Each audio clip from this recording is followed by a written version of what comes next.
Greenpeace abrirá activo na Bonaire tras de uma reunião com Jackie para formar um grupo organizado com o objetivo de proteger o meio ambiente.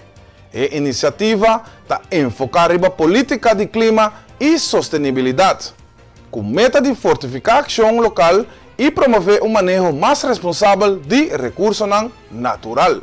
Greenpeace aumentou, entrevistar-me, tocante cambio de clima. Ante ori ami spontaan a comincia papia anto na filmami que kwami ter sinti cultura senan que comita ripara anto ori ma contestanan después nang abim back na di kumi stende Jackie nos tingana ti será grupo pa boso mês de Bonaire by Busano lanta para poso isla. Mi dijo, hey, sí, natural, ami que dume. Anto asina mi Biden grupo, Lora Biden grupo, no stata basta, prome. Bani 16 basta ende. Pero cada vez cota bira mais pisa. Anto, no sé, anto sério, não?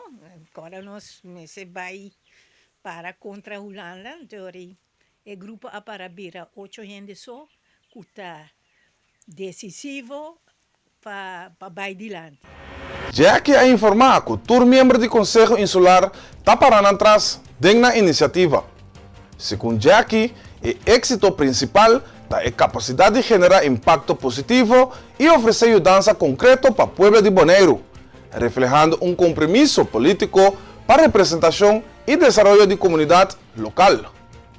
Ayer tem reunião do Conselho Insular na Bonaire, anto masintawak anto tur eilands la raadledinang tapara si patras di nos e promeco minister di Holanda biega nanta que reunir com nós anto assina nos nang pone tur punto na riba papel kiku porati anto assina nanti mas costa ambe papapia ku minister anto pabisa nang bisa Holanda saki nos que. Dus nanta para, eilandsrata para trás de nós, lo qual nos hace.